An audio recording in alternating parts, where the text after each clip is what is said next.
So, the ancestors of Obama, Hope and Change Revisited. The political ascension of Barack Obama is symbolic in a sense when it comes to what we're dealing with in our country today. His past and many of the people that he has, I guess, associated with throughout his life. I seek to provide you all with perhaps some new twists, some turns, and some new details that you may have not been familiar with. And even if this is Barack Obama speaking on his campus life at Occidental, this is a quote. "I chose my friends carefully." This is Obama. "The more politically active black students, the foreign students, the Chicanos, the Marxist professors, and structural feminists, and punk rock performance poets. We smoked cigarettes and wore leather jackets. At night in the dorms, we discussed neocolonialism, Frantz Fanon, Eurocentrism, and patriarchy. We ground out our cigarettes in the hallway carpet or set our stereos so loud that the walls began to shake. We were resisting bourgeois society's stifling constraints. We were alienated." So yeah, that's Obama. That is from Dreams of My Father, published in 1995. Now, when you think of Barack Obama, the first name, of course, that comes to mind, of course, for many, is Frank Marshall Davis. And we're going to talk about Frank Marshall Davis, but we're going to twist it up a little bit, all right? And I know, again, when it comes to the ideas regarding Barack Obama's lineage, his heritage, who his real parents are, or at least who his real father is, it bears mentioning, but, I won't go too far into detail when it comes to that. You can just simply put a photograph of Frank Marshall Davis up, put a photograph of Ann Dunham up, and then look at Barack Obama, and with your physical eyes, you can see that Barack Obama seems to be a genetic mixture of those two. If you take Barack Obama Sr. and Ann Dunham, it doesn't appear that Barack Obama Sr., or at least the man we are told is Barack Obama Sr., could have possibly produced Barack Obama Jr. Doesn't appear to be his son, but it is a fact that Barack Obama's past is shrouded in a great deal of mystery. Even if you go back to Occidental College, where he enrolled, I believe it was around 1980, 1981, and then he shortly thereafter, I believe in his sophomore year, transferred to Columbia. Even to this very day, Occidental College and Columbia University refuses to release his academic records. Some even suggest that Barack Obama was never there. Who is Frantz Fanon, and why would Barack Obama be interested in such a man? Now, if you all go back, if this is your first time listening to me, you can go back to my discussion on the Black Panther Party titled America's Viet Cong. Who is Frantz Fanon? He was born July 20th, 1925 in Port-de-France, Martinique. He died on December 6th, 1961 in Bethesda, Maryland. Fanon was a West Indian psychoanalyst and social philosopher known for his theory that neurosis is socially generated, and for his writings on behalf of the national liberation of colonial peoples. After attending schools in Martinique in France, Fanon served in the French army during World War II. Afterwards, completed his studies in medicine and psychiatry at the University of Lyon. In 1953 to 1956, he served as head of the psychiatry department of Blida Joinville Hospital in Algeria, which was at the time part of France. While treating Algerian and French soldiers, Fanon began to observe the effects of colonial violence on the human psyche. He began working with the Algerian Liberation Movement, also known as the National Liberation Front, the FLN. And in 1956 became editor of its newspaper, El Mojahad. This was published in Tunis, this paper. And in 1960, he was appointed ambassador to Ghana by Algeria's FLN-led provisional government. That same year, Fanon was diagnosed with leukemia. And in 1961, he received treatment for the disease in the United States, where he later died. Now, let me explain something. When it comes to, again, you see Frantz Fanon was involved with the FLN, the National Liberation Front, or the Front de Libération Nationale. You see, this whole thing when it came to colonialism and anti-colonialism, the anti-colonial fervor and spirit was being used by the Comintern in order to essentially, if I can create a word here, communitize these countries under the guise of self-determination. When you talk about the NLF in Algeria, what do you think of? Of course, you think of the Algerian Revolution in the 1960s, which was led by one of the most vicious, brutal, murderous, communist dictators of the 20th century, who doesn't get mentioned nearly enough, and that man is none other than the notorious Ahmed Ben Bella. Guess who Ben Bella would meet with and sit down and speak with for nearly 2 hours in 1962? He sat down and had a meeting with none other than Dr. Martin Luther King Jr. This was a New York Times article published October 14th, 1962, written by Thomas P. Ronan.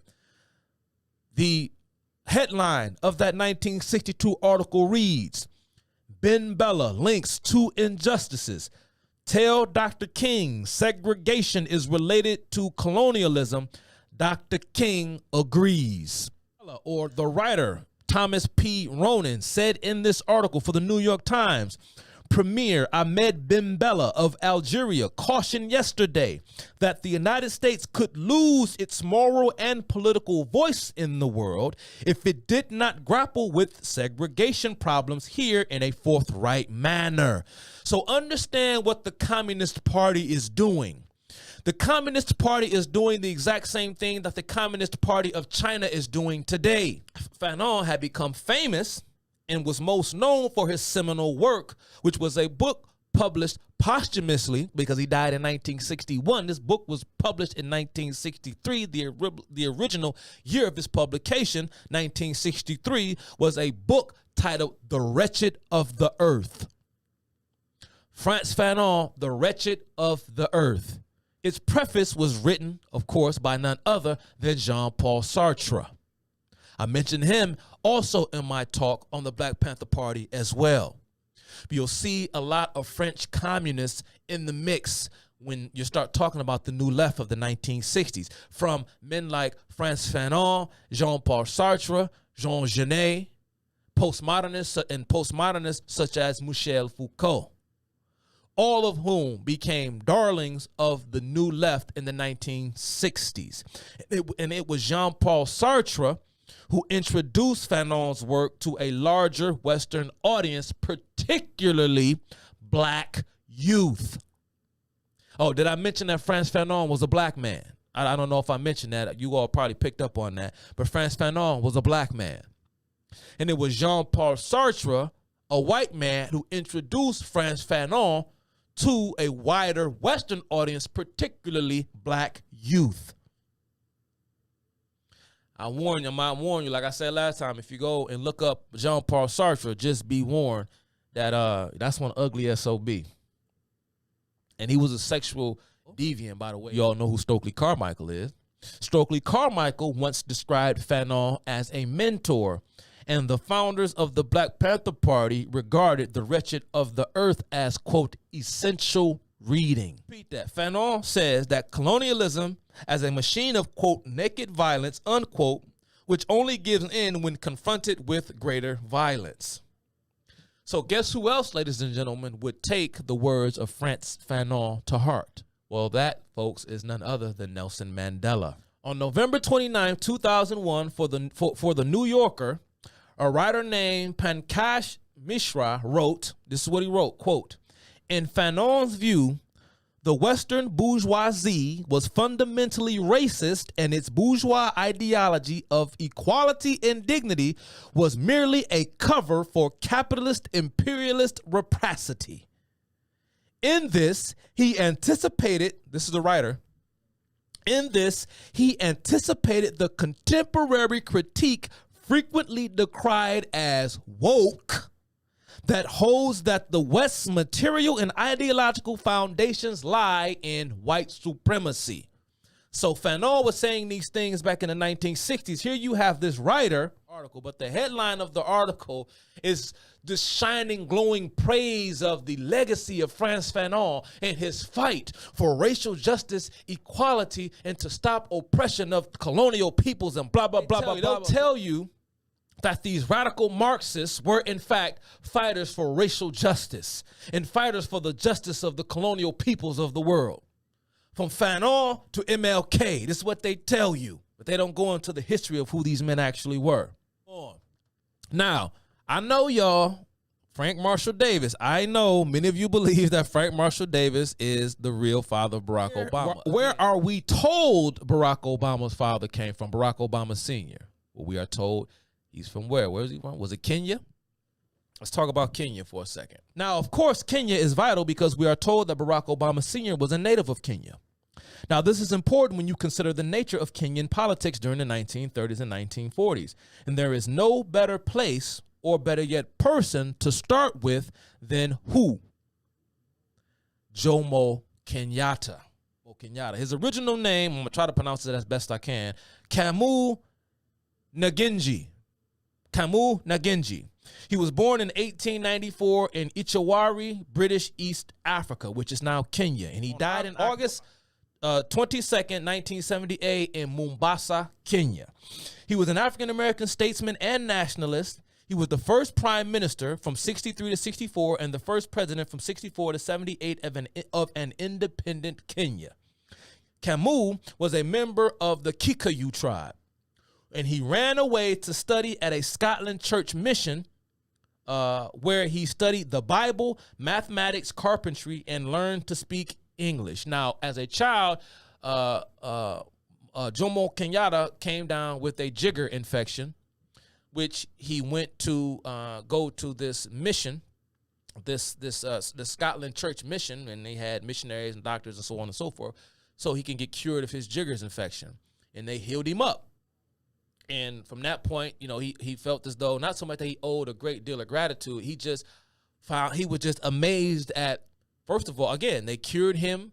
They treated him well. They were respectful and hospitable. They were kind and gracious to him, these missionaries. These people willingly cozied up to these Europeans. In August 1914, he was baptized with the name Johnstone Kamu. Kamu would adopt the surname Kenyatta, which is Kikuyu for fancy belt, while working for the Public Works Department in Nairobi. Kenya would become a British Crown colony in 1920, which resulted in the loss of Kikuyu land. This would set Kenyatta on a path of radical politics that would come to define his life and legacy. Nearly a decade later, the political heat would increase significantly when the British Commission recommended unification of 3 East African territories, Kenya, Uganda, and Tanganyika. As a member of the Kikuyu Central Association by this point, the KCA, Kenyatta would travel to London. Now keep London in mind. Don't forget London. In February of 1929 to testify against the scheme to no avail. This political battle would rage on for the next 3 years with some concessions made to the Kikuyu people, but not to a degree that adequately assuaged the KCA. Kenyatta would opt to visit, where did he go, y'all? Where did Jomo Kenyatta go? Kenyatta would opt to visit the Soviet Union. From there, he would travel extensively through Europe before returning to England to study anthropology under a man named Bronislaw Malinowski at the home, the birthplace of Fabian socialism, the London School of Economics. the London School of Economics is the birthplace of Fabian socialism. And of course, the London School of Economics is home to the famous, or perhaps infamous, Fabian Society. Now, who are some of the Fabian Society alums? George Bernard Shaw, who was a communist sympathizer till he took his last breath. The Huxley brothers, Aldous Huxley, author of the novel Brave New World, and I forgot his brother's name. H.G. Wells, the author of The War of the Worlds, was a member of the Fabian Society. And so was George Orwell, the author of 1984, was also a Fabian socialist. But guess who else was also enamored with Fabian socialism? And that, of course, ladies and gentlemen, is none other than the fabled Walter Rauschenbusch, the father of Christian socialism. That's the term I gave him, the father of Christian socialism. And it was Walter Rauschenbusch who was what? The theological inspiration of sorts to none other than MLK. This is, of course, by MLK's own admission, because we have the letters that he wrote to his then girlfriend, Coretta Scott King, talking about how he was enamored with Walter Rauschenbusch because he had finally met a man who spoke to his theological predilections. And he said that he would pursue the social gospel when he, in fact, became an ordained preacher. And it was thanks, by and large, to the inspiration of Walter Rauschenbusch in Walter Rauschenbusch's magnum opus titled Christianity and the Social Crisis. Again, Walter Rauschenbusch, considered to be the founder or the father of Christian socialism, again, was too a Fabian. Kenyatta would publish his thesis, Facing Mount Kenya, which marked his final name change to Jomo Kenyatta, Jomo meaning burning spear. So let's move back to Kenyatta's time in the Soviet Union. Jomo, he attended Stalin's Communist University. The full name of the institution, and you can look this up online, was the Communist University of the Toilers of the East. The acronym for the institution was the KUTV. The KUTV was a revolutionary training school for Communist Party leaders all over the world from the early 1920s to the late 1930s. Some of its most famous alumni include Deng Xiaoping. Who was Deng Xiaoping? Deng Xiaoping was Mao Zedong's successor from 1978 to 1989. African-American member of the Communist Party USA, Harry Haywood. American communists Oliver and Jane Golden of the famous Golden family. Now, the Golden family, just look them up. Knee deep.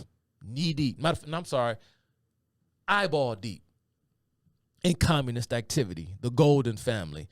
Jane and Oliver Golden, who famously hosted Black poet Langston Hughes,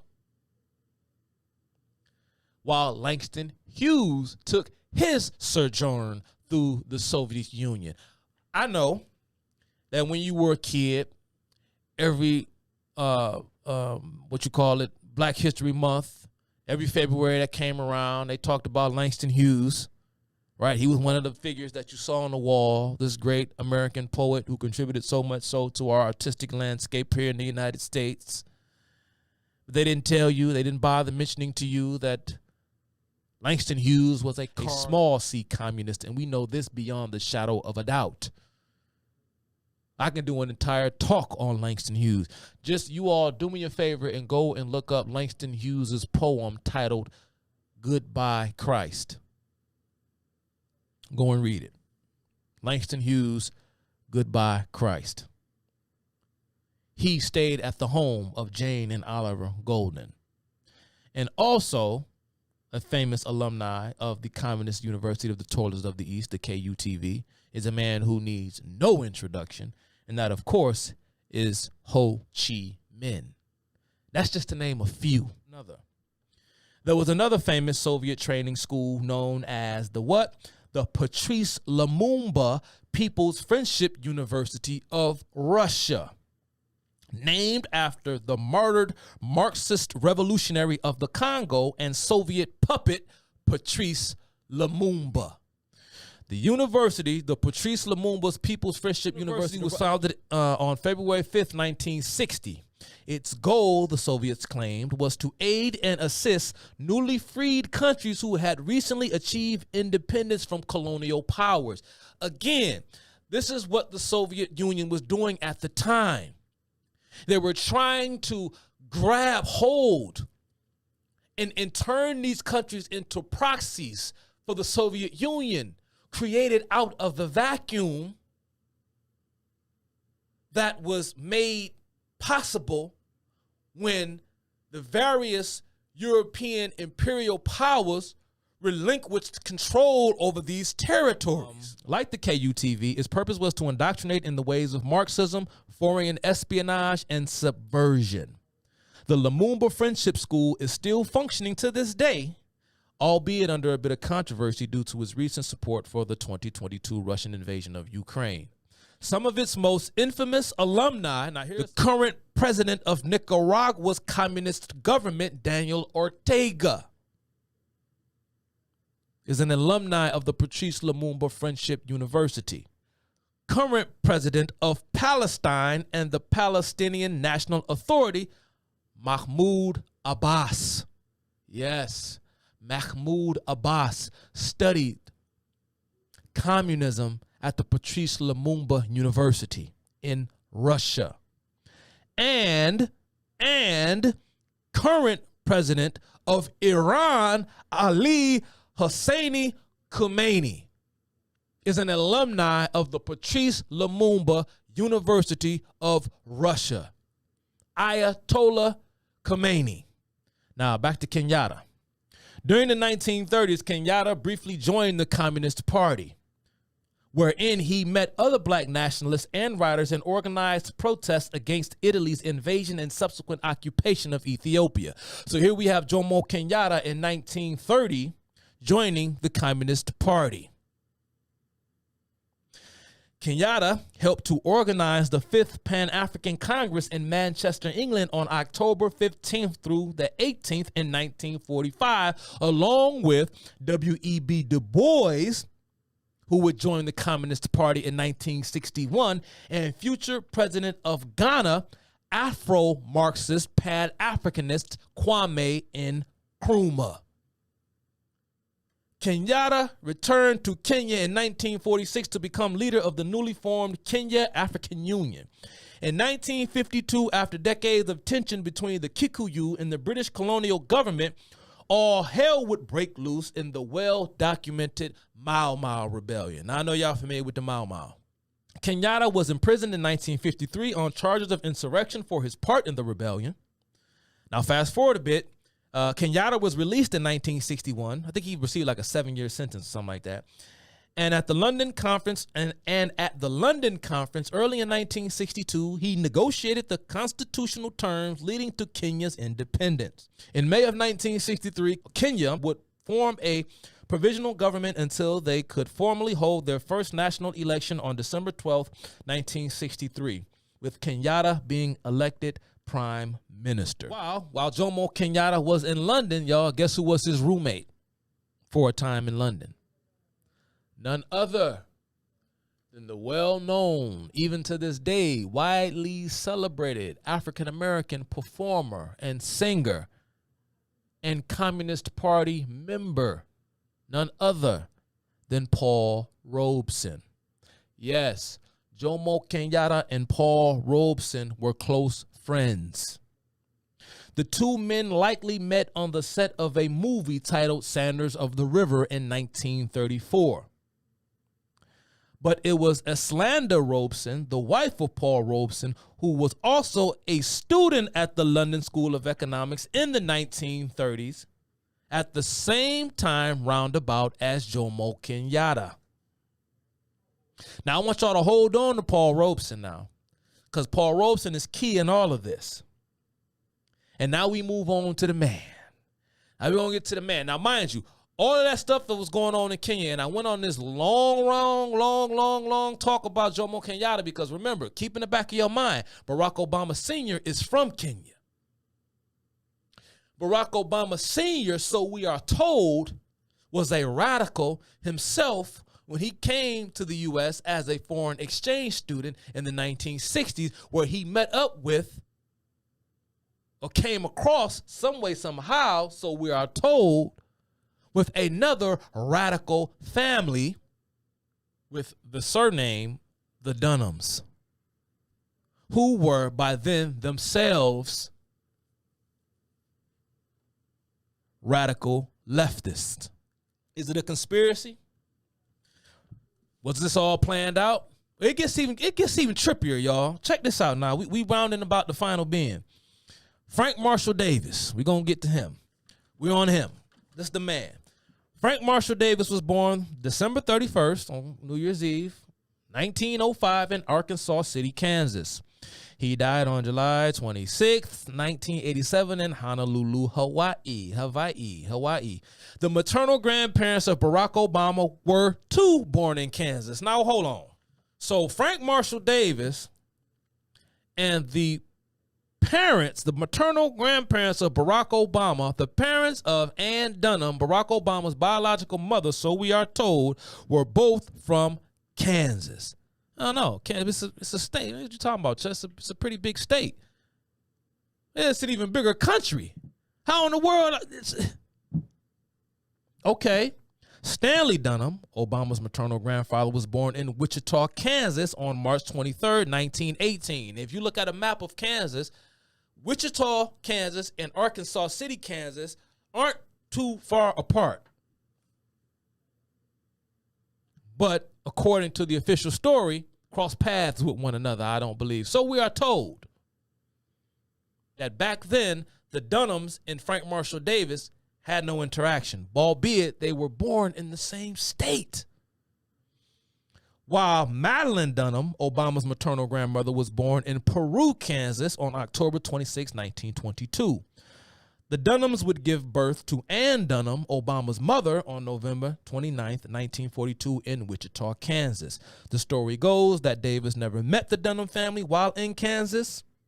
Then fast forward, Davis magically appears in the life of the Dunhams sometime in the 1970s, too. In 1927, Davis would leave Kansas State Agricultural College in Manhattan, Kansas, to pursue poetry and for a career in writing. And where does Frank Marshall Davis end up? He ends up in Chicago. Davis states in his memoir in rigorous detail the immediate love and attraction he felt the moment he arrived at this mecca of black art and revolutionary politics. Davis would go on to write short stories and articles for both the National Magazine and the Chicago Evening Bulletin. He also wrote for the Chicago Whip, the Gary American, and the Associated Negro Press. Now, at this point, Davis was not especially politically radical, although he did harbor a great deal of racial animosity and was by this point a full-blown atheist. Although he maintained his belief that the black church could be used as a means of social change. And he says that when he was 5 years old, he was walking home or walking to school, and he was attacked by 3 third graders, as he described them. I guess Frank Marshall Davis was getting his juicy smoothie on, and he claims that these 3 or so group of third graders, I forgot how many he said there were, but there were multiple boys who tried to effectively lynch him. They tied a noose around his neck. And he also details a story when he was walking home from college when he was attending Kansas State. Check this out. This is a very interesting story. He was walking home and he was approached by a squad car. I think there was 1 or 2 police officers walked up to him and they did the whole, "Hey boy, where you going this time of night?" That whole thing we see in every Hollywood movie. And so he's like, "Hey, I'm from here. I'm from the neighborhood. This and this and that. Where you going?" And blah, blah, blah. And Frank Marshall Davis is kind of mouthing off like, "Man, why you want to know?" Dude say, "Bro, because I'm a cop. And I've been called to investigate the area because we got a call that there was a break-in or something like that, and you fit the description," quote unquote. So Frank Marshall Davis was arrested by police or taken into custody of sorts, and he was driven to the home of the woman who filed the complaint. I believe that she said that someone attempted to break into her home, or she saw some black man that looked suspicious, or something to that effect. Mind you, this woman was white. They escort Frank Marshall Davis to the front door of this woman, all the while saying all sorts of racist things to him.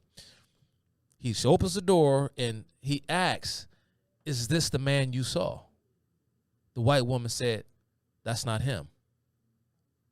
Now, the police officer is going, "Ma'am, this is the man you saw, right?" Like wink, wink, like saying, identify him, finger him, so we can arrest him, beat him up. Frank Marshall Davis said the white woman looked dead at that officer and said, "Officer, that's the wrong guy, ma'am." And almost in like a threatening tone to her, like, "You better say it's him." She refused because she refused to bear false witness. She said, "No, that's not him." So they let him go. So in 2 instances, virtually his life was saved by a white person. But yet and still, you can see, I guess, how these instances may have shaped his life. There were 2 significant racial/legal controversies that would shape the life of Frank Marshall Davis from the early 1930s until his death in 1987. That is the case of Angelo Herndon and the case of the Scottsboro Boys. Now, I know y'all heard about the Scottsboro Boys. You may not know about the case of Angelo Herndon, but I'm sure you've heard about the Scottsboro Boys. We're going to do a brief dive into each one of those cases. Angelo Herndon was an African-American man and member of the Communist Party. The New Georgia Encyclopedia reads as, "Angelo Herndon won national and international fame as a symbol of political justice after his arrest and subsequent conviction by Fulton County authorities on charges of attempting to incite insurrection in July of 1932. Herndon's case traveled a circular route through Georgia's judicial system, appearing twice before the U.S. Supreme Court, which ultimately granted Herndon his freedom in April of 1937. So he was get this now, let me say it again, a symbol of political justice. Angelo Herndon was a dyed-in-the-wool communist.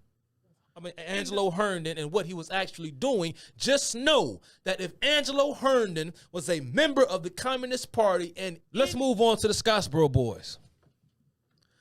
The National Museum of African American History and Culture at the Smithsonian documents the Scottsboro case as such. The case of the Scottsboro Boys, which lasted more than 80 years, helped to spur the civil rights movement. The perseverance of the Scottsboro Boys and the attorneys and community leaders who supported their case helped to inspire several prominent activists and organizers. To Kill a Mockingbird, a Pulitzer Prize-winning novel by white Arthur Harper Lee, is loosely based on the case. So what happened during Scottsboro with the Scottsboro Boys, okay? On March 25th, 1931, 9 black teenagers were accused of raping 2 white women aboard a Southern Railroad freight train in northern Alabama. Now, let me go off the dome. So what happened was you had a group of 9 young black men, most of them teenagers, and you had 2 white women and 2 white men. All of them had illegally jumped onto this freight train on this rail car. Okay. Now, somehow a fight ensued, and of course the story goes that it was racially, motivated. It was a race-motivated fight. I guess one of the black boys and one of the white boys had their hand or something stepped on. I don't know. It's kind of grainy and foggy in terms of what actually led to the fight. So somehow a fight broke out for whatever reason. Of course, the white guys being outnumbered, they were beaten up and thrown from the train. They were thrown off the train. Okay. Now, once they arrived in Scottsboro, because they jumped on the train roundabout in a city known as, I think, Point Blank or Plain Point, Alabama, down to Scottsboro. And when the boys arrived, they were arrested and charged of raping these 2 white women, because the white boys were frustrated and angry, of course, because they had been beaten up and thrown from the train by these black boys. And so they went and told the authorities that these black boys had sexually assaulted their white female friends. The white girls were, I guess they sort of went along with it because they were afraid of facing federal charges for hopping on a train illegally and performing sexual acts for money, because it turns out, so the story goes, that these two young white women were in fact sex workers. They were prostitutes. The IDL were a group of communist lawyers based in New York City who were coming down to Alabama to represent the Scottsboro Boys, when in fact they were simply coming there to agitate, to prolong the trial, hoping in fact that they could secure an execution of at least one of the Scottsboro Boys for the purpose of fomenting more racial violence. This is what, in fact, brought the IDL and the Communist Party more broadly into conflict with the NAACP. But they were communist, or at least communist sympathizers inside the NAACP, like William Pickens, who were soliciting the help of the Communist Party in the affairs of not only the NAACP, but more specifically the Scottsboro Boys. But what the communists were doing was using the event of the Scottsboro Boys and to cause all this racial tension, because they didn't care if the Scottsboro Boys were found innocent or guilty. They just wanted the symbol of the Scottsboro Boys so that they can paint the picture that America is racist. Mind you, the criminal justice system was trying to work itself out. The oldest defendant, Clarence Norris, the only member of the 9 who was in fact sentenced to death, jumped his parole hearing in 1946 after having spent 15 years in prison and went into hiding. So Clarence Norris, he escaped. I'm just telling you this, guys, as an aside. Norris wasn't found until 1976. So he stayed on the lam until 1976. He was shortly thereafter granted a pardon. Who pardoned him, y'all? Y'all know one of the Scottsboro Boy defendants was pardoned by George Wallace. Yes, that George Wallace. Yeah, the reality is, ladies and gentlemen, that the South, whether these men were racist or not, many of the people in the South, and this is emblematic, especially with respect to the Scottsboro Boys trial. In 1930 or 1931, roundabout, Davis would move to Atlanta to write for the Atlanta Daily Worker, a black-owned publication owned by a black entrepreneur by the name of W.A. Scott. In 1935, however, Davis returned to Chicago to take the position of managing editor of the Associated Negro Press. Now, a chance encounter in 1936 would bring Davis into contact with another young African-American writer. This is when he went back to, so he went from Kansas to Chicago, left Chicago, went to Atlanta, stayed for a while, left Atlanta, and went back to Chicago. And it was during this particular stint in Chicago where in 1936 would bring Davis into contact with another young African-American writer that would go on to be heavily lauded and widely acclaimed. That African-American writer is, of course, none other than Richard Wright. Y'all know who Richard Wright is, right? I know when I was in high school, we had to read Native Son and Black Boy. They were required readings when I was in high school. The two met at, where did they meet? At the National Negro Congress, and quickly became friends. They both would go on to join the Southside Writers Group. Now, let's get into the National Negro Congress just briefly. The NNC, the National Negro Congress, was coined a civil rights coalition whose purpose was to tackle the economic crisis of the Negro during the Great Depression. But, point of fact, it was a communist front organization whose founders and heads included, but were not limited to, black socialist labor activist A. Philip Randolph, black lawyer and activist intellectual John P. Davis, and Communist Party organizer and 1931, 1936, and 1940 Communist Party candidate for vice president, a black man named James W. Ford. All of these men were the founders of the National Negro Congress, to which Richard Wright and Frank Marshall Davis were both present. The nation's first and largest civil rights coalition. Guess how big it was? In February of 1936, over 800 delegates representing 551 organizations and over 3 million constituents congregated in Chicago, Illinois for the first National Negro Congress Convention where Davis and Wright first met. Go back. Why would Davis and Wright both be in attendance at such an event? While it is unknown when Davis would officially join the Communist Party, some researchers suggest it was sometime around the early 40s. Richard Wright's induction into the Communist Party took place in 1932. So yes, Richard Wright was a registered member of the Communist Party. And in 1937, Wright would relocate to New York City, where he became Harlem editor of the communist publication, The Daily Worker. Along with the trials of Herndon and the Scottsboro Nine and the racial traumas Davis endured growing up in bigoted Kansas, the happenstance meeting between fellow writers in 1936 may have been the straw that broke the camel's back.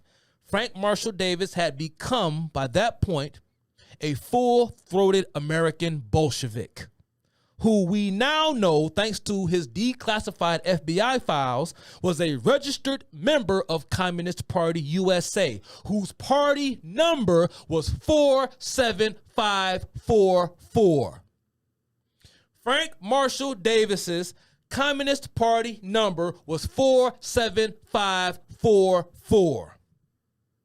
During this time, from the mid-30s to the mid-40s, Davis would write glowingly about his fellow party member and friend Richard Wright, to whom he virtually idolized.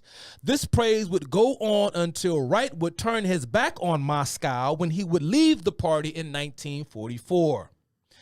At which time Davis would do an about-face and ceaselessly eviscerate his one-time friend in blistering column after column in the Chicago Star, a newspaper to which Davis was now a contributor and a member of its board of directors. The Chicago Star was a paper that was so pro-Soviet that it was given the moniker the Red Star by Illinois locals. In 1949, Wright and 5 other former communists would co-author a book compiled of essays bemoaning and denouncing the Communist Party, titled The God That Failed, A Confession.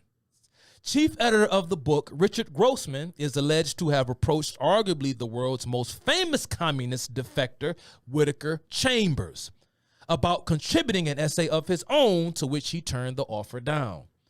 Story goes that he was too busy at that period because at the time he was employed by Time magazine. And so also, whilst agitating through his Chicago Star columns throughout the 1940s, Davis would connect with other like-minded leftists whose seeds would go on to take up residence in the executive branch alongside Barack Obama himself. In 1948, Davis served on the publicity committee of the Citizens Committee to Aid Packing House Workers. This was a communist-backed labor union with a man by the name of Vernon Jarrett.